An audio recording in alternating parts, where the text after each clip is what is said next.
सिंह जी, झाकड़ जी,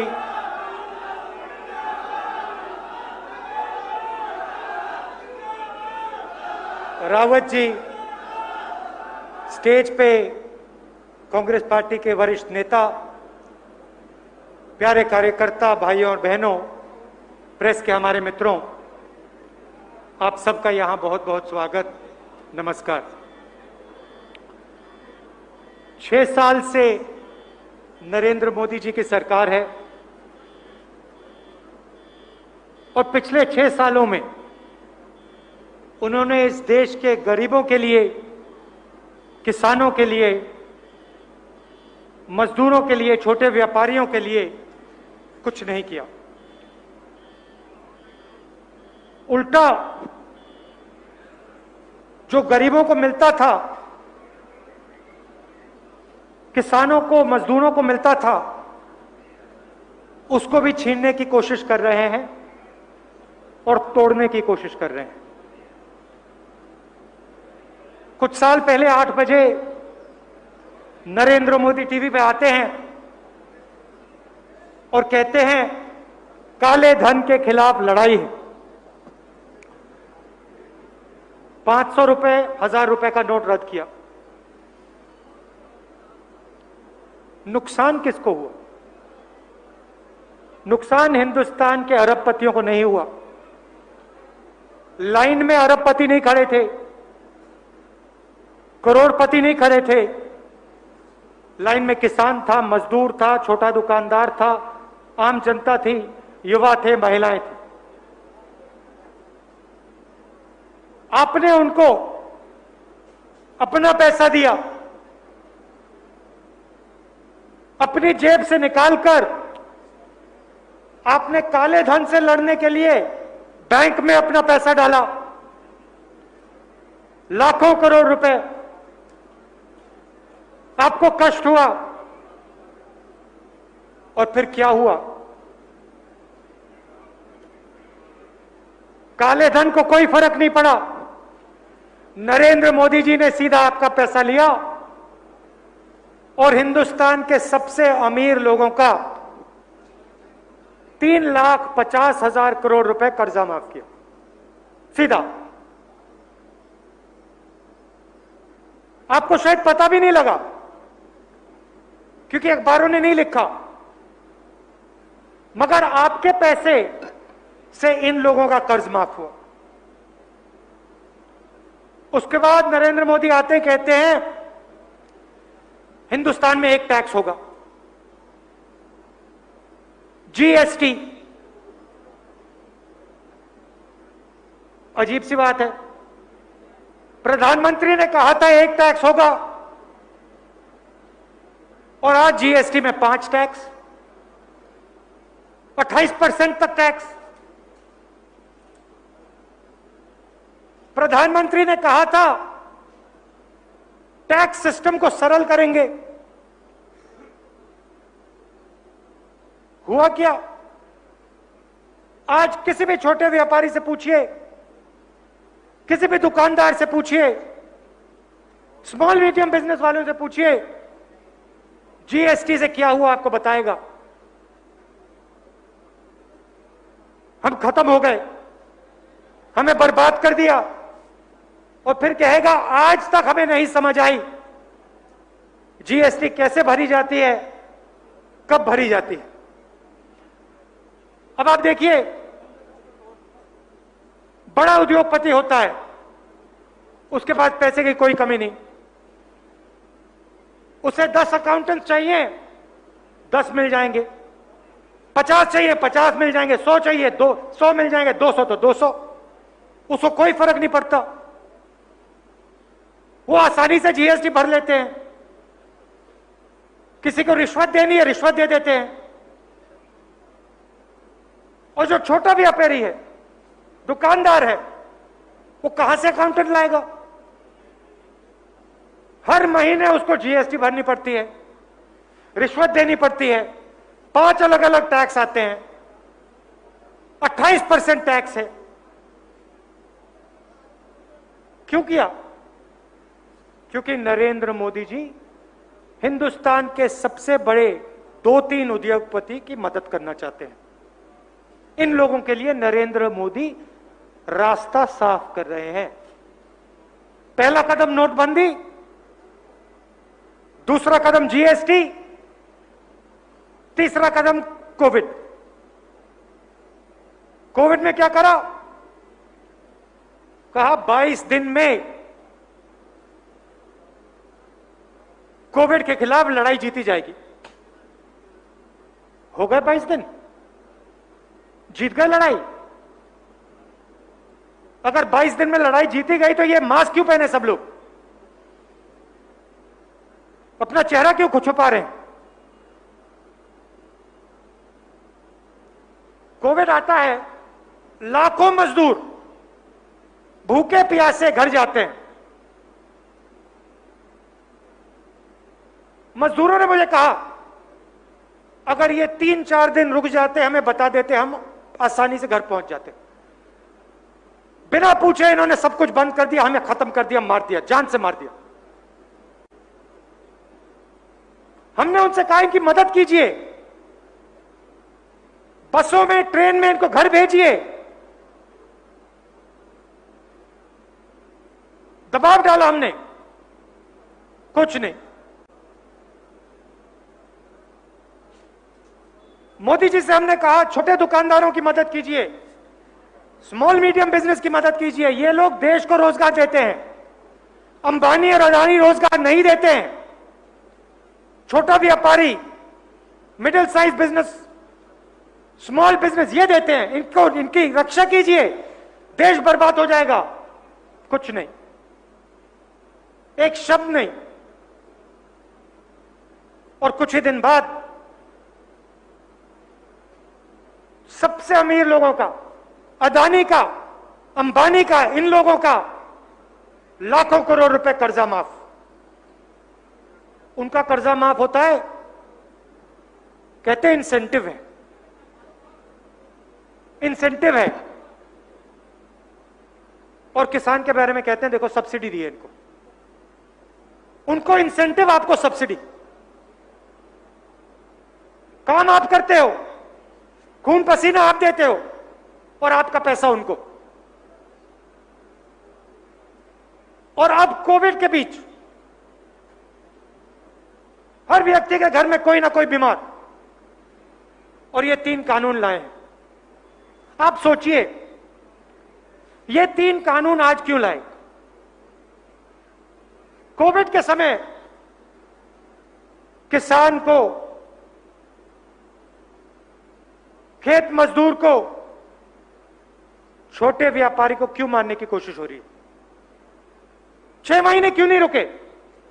1 साल क्यों नहीं रुके? क्या जल्दी थी? क्या हो जाता? मैं आपको बताता हूं। नरेंद्र मोदी सोच समझ के काम करते हैं। नरेंद्र मोदी सोचते हैं कि कोविड के समय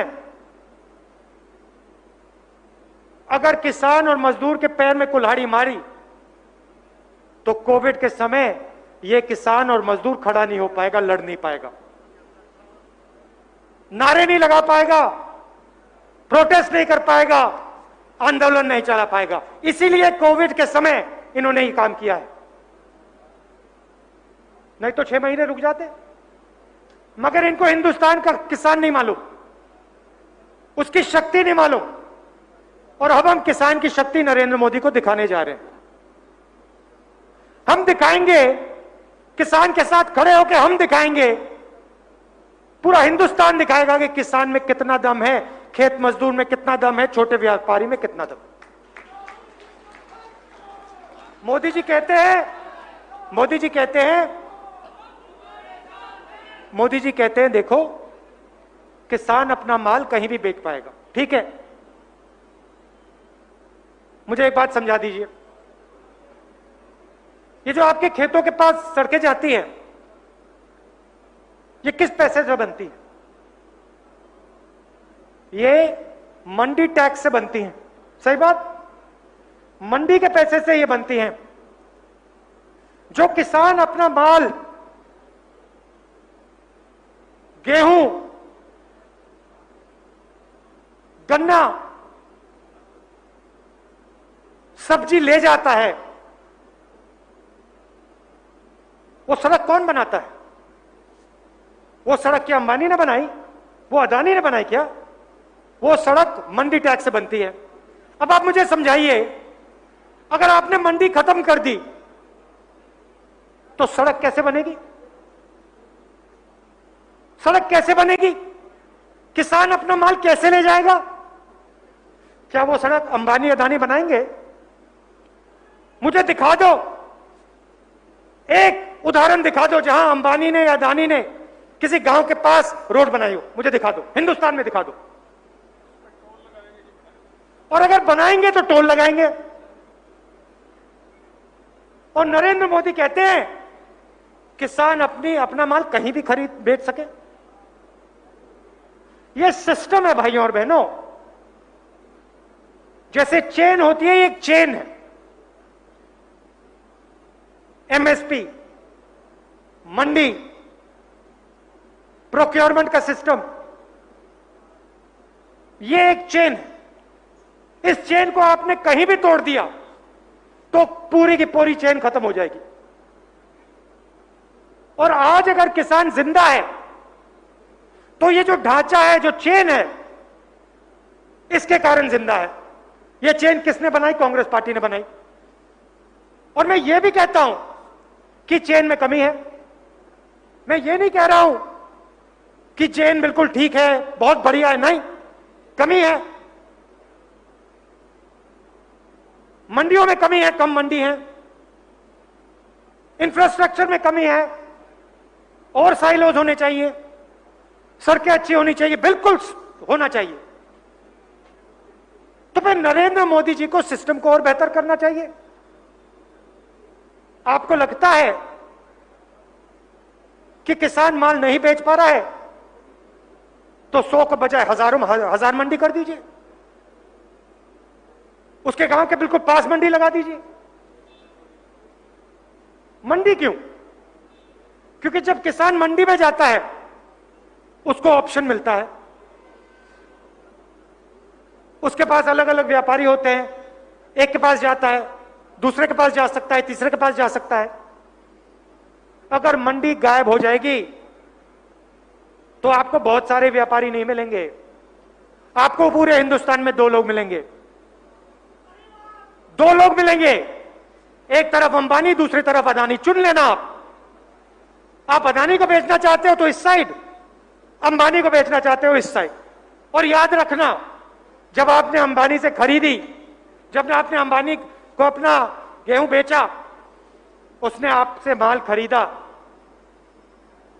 उसके बाद बातचीत नहीं होने वाली, उसके बाद कानून नहीं चलने वाला, उसके बाद आप सवाल नहीं पूछ सकते, उसके बाद आप लड़ नहीं पाओगे।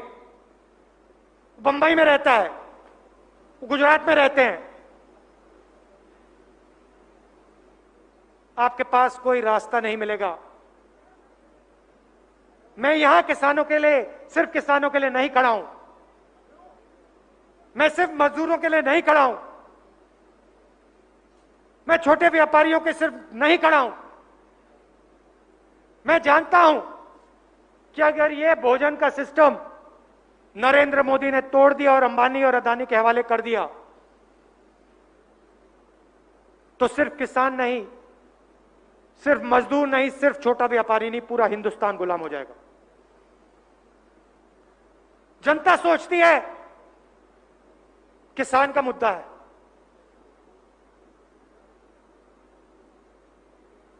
छोटे व्यापारियों का मुद्दा है, मजदूरों का मुद्दा है, हमें इससे कुछ लेना देना नहीं। गलत है। क्यों गलत है? क्योंकि जिस दिन हिंदुस्तान का कृषि का सिस्टम इन दोनों के हाथ पड़ गया, किसान को भूल जाओ, मजदूर को भूल जाओ, छोटे व्यापारी को भूल जाओ, जो आज आप 10 रुपए के लिए खरीदते हो वो आप 50 रुपए के लिए खरीदोगे, जो आज आप 100 रुपए के लिए खरीदते हो वो आप 500 रुपए के लिए खरीदोगे, और कोई नहीं बचने वाला। चाहे वो किसान हो, मजदूर हो, छोटा व्यापारी हो, युवा हो, माताएं हो, बहन हो, सब के सब, कोई नहीं बचने वाला। ये और अगर आपको ये सच्चाई अच्छी नहीं लगी, अगर आपको ये सच्चाई अच्छी नहीं लगी तो मेरी बात मत मानो।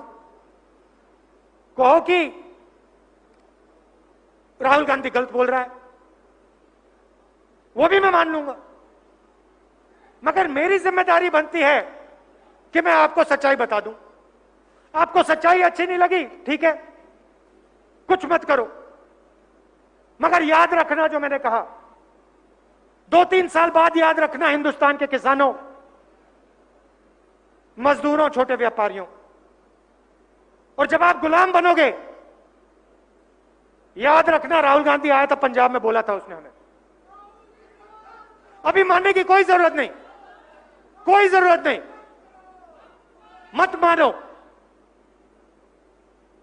मगर फिर याद रखना, 2-3 साल बाद याद रखना, जब आपका खेत आपके हाथ में से निकल जाएगा, जब आपकी दुकान आपके हाथ में से निकल जाएगी, जब आपका भविष्य अपने हाथ से निकल जाएगा, फिर याद रखना, हां राहुल गांधी आया था, उसने बोला था। नरेंद्र मोदी जी कहते हैं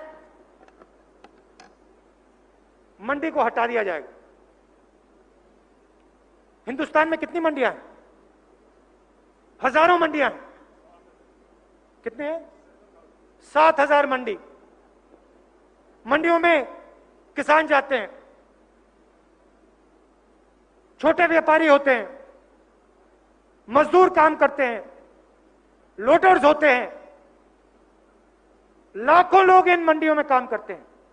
नरेंद्र मोदी जी मुझे बताइए उनका क्या होगा?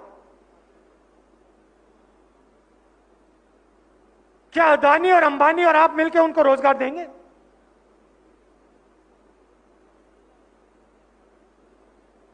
आपको लगता है कि अदानी जी इन लाखों लोगों को रोजगार देंगे? सवाल नहीं उठता, ये भूखे मरेंगे सब, ये भूखे मरेंगे सब।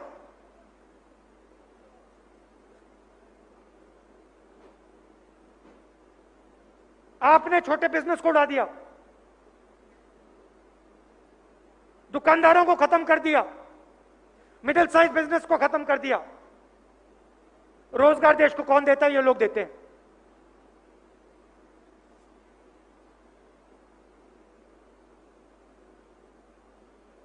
आज हिंदुस्तान अपने युवाओं को रोजगार नहीं दे पा रहा है, और आप देखना, 6 महीने रुक जाओ, 1 साल रुक जाओ, और फिर देखना क्या होता है। हिंदुस्तान अपने युवाओं को रोजगार नहीं दे पाएगा। क्यों? क्योंकि आपने इस देश की रीढ़ की हड्डी तोड़ दी। चाइना घुस गया अंदर, हिंदुस्तान की जमीन में आज चाइना बैठा हुआ है। आपके प्रधानमंत्री कहते हैं चाइना नहीं घुसा। 1200 किलोमीटर जमीन हमारी उठा के ले गया है। कैसे सपना देखा चाइना ने कि वह हिंदुस्तान की जमीन में घुस सकता है? मैं बताता हूं, क्योंकि नरेंद्र मोदी ने हिंदुस्तान की रीढ़ की हड्डी तोड़ दी है। आज ये देश जो मनमोहन सिंह जी के समय 9% जीडीपी पे चलता था हर साल, आज ये -24% पे है। कहां 9% आगे की ओर, कहां 24% पीछे की ओर। जहां ये देश अपने युवाओं को रोजगार देता था, आज इस देश के युवा आगे पीछे दौड़ते हैं भैया।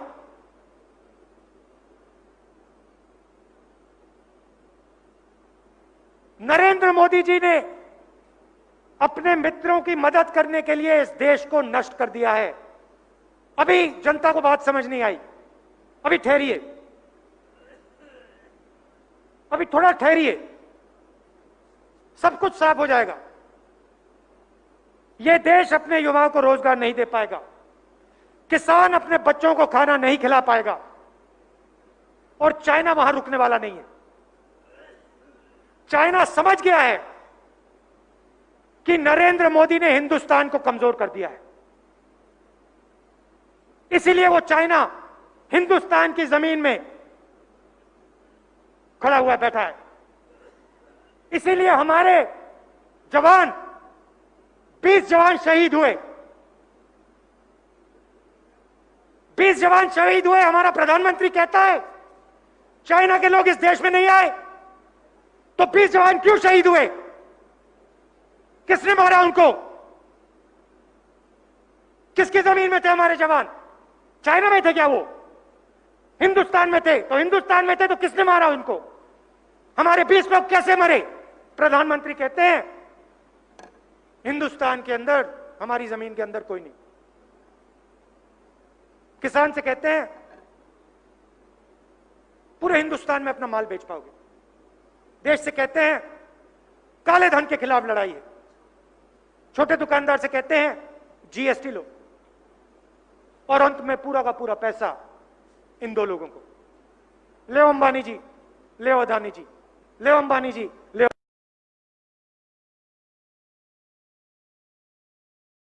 रहा है।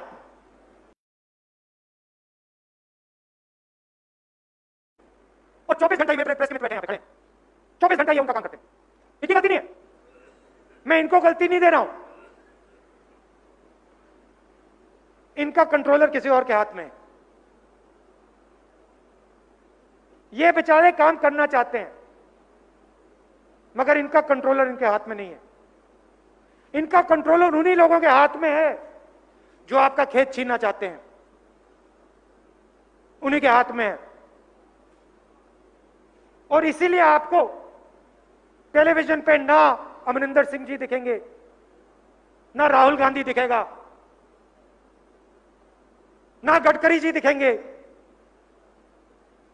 ना ममता जी दिखेंगी, कोई नहीं, सिर्फ नरेंद्र मोदी दिखेगा।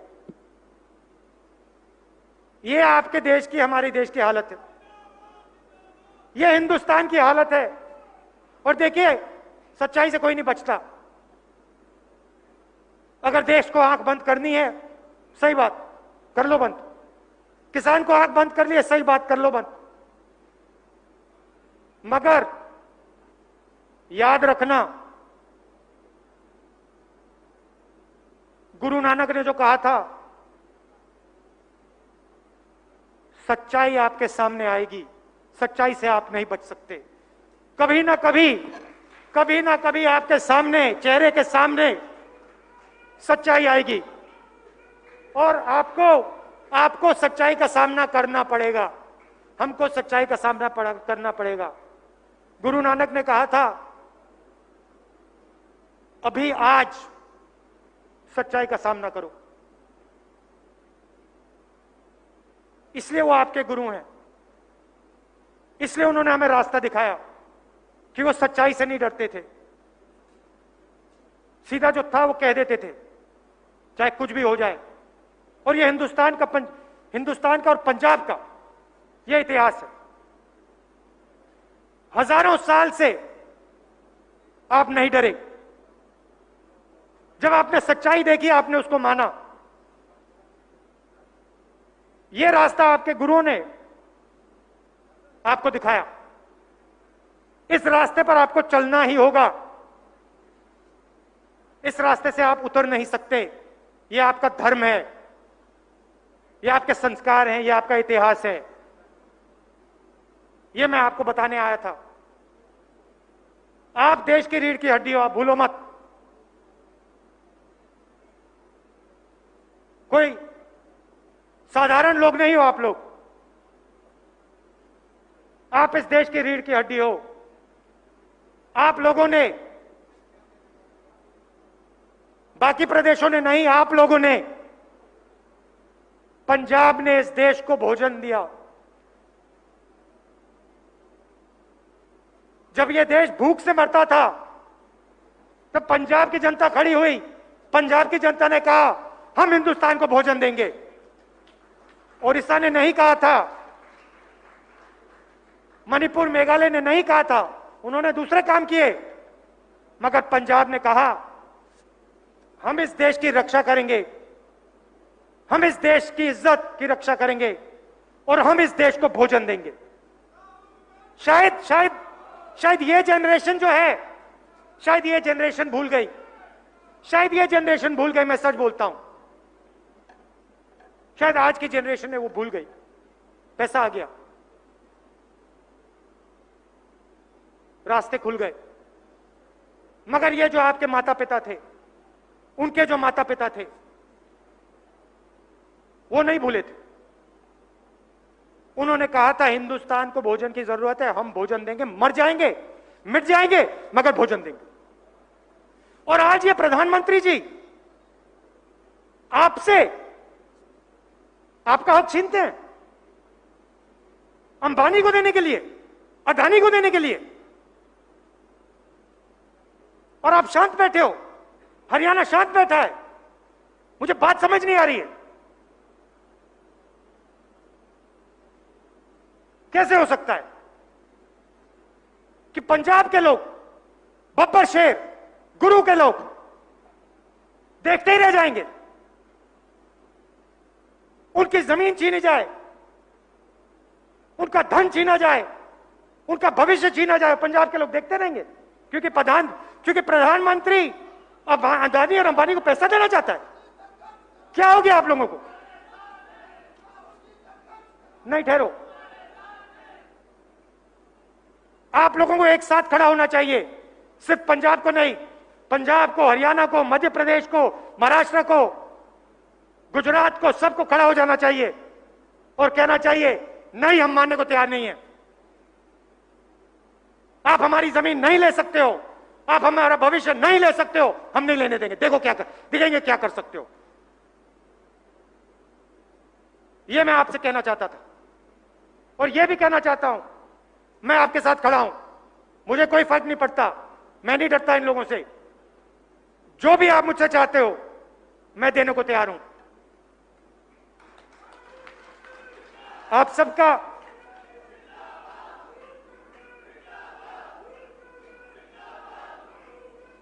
आप सबको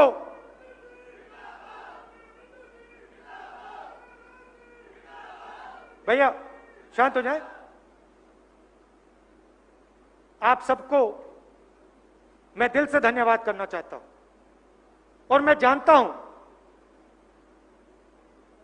इस देश को छोड़िए, इस दुनिया में कोई शक्ति नहीं है जो पंजाब के लोगों को, पंजाब के किसानों को, पंजाब के मजदूरों को, पंजाब के छोटे दुकानदार व्यापारियों को हिला सकती।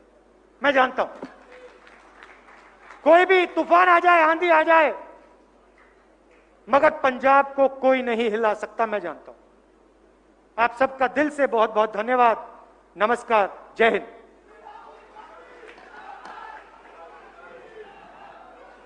बहुत बहुत धन्यवाद राहुल गांधी जी, तुसी आए, साडा हौसला वधिया। मैं तुहानू विश्वास दिवाना लोगों वालों कि असी मोदी नूं पंजाब तां नहीं वड़न दिया, तुहाडा आशीर्वाद चाहिदा। असी सारे हिंदुस्तान चों भजा देंगे। पंजाब दे लोकां च किसानां दा, मजदूरां दा, व्यापारी इन्ने मजबूत है, तकड़े होके तुहाडा आशीर्वाद चाहिदा। असी दिल्ली दे सरकार दियां जड़ां हिला देंगे। हुण मैं अखीर च सर निर्मल सिंह जी MLA सतराणा नूं बेनती करांगा कि राहुल जी दा सारियां दा आया दा धन्नवाद करन।